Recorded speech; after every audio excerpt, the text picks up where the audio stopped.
Well, former Deputy Assistant Secretary of the Army Van Hipp says he's heard pretty much all he wants to hear. He says it does look like the president could be right on this, that he was closely monitored, and that the former president was actively involved in doing just that. Van, I'm going to have you take me through this.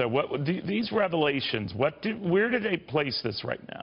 Well, I tell you, and Neil, what's the old saying, facts are stubborn things? I mean, the Democrat National Committee obviously had their talking points this week to go after the president, and the Democrat members regurgitated them, and the mainstream media did a great job reporting on them. But one thing happened. The new facts that Devin Nunes reported, which I think is very troubling, and the fact is James Rosen, and he's got a great piece on FoxNews.com detailing this, the fact that the National Security Agency today is going to be delivering boxes of information that not only backs up what Devin Nunes has said, but shows that the Trump, particularly the transition team and maybe the president himself, were subjected to this incidental surveillance, which could have been a ruse that they were using just so they could go after the transition team.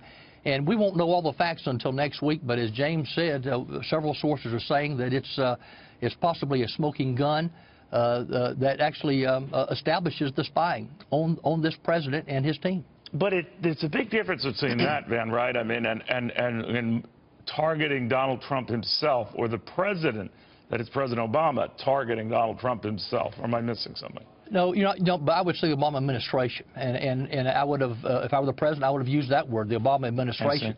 But let's look at where this goes. But look, we've always had leaks, and that's the bigger issue, Neil. We've always had leaks, but not to this degree and magnitude. And these are intelligence leaks. How about the leak on General Flynn?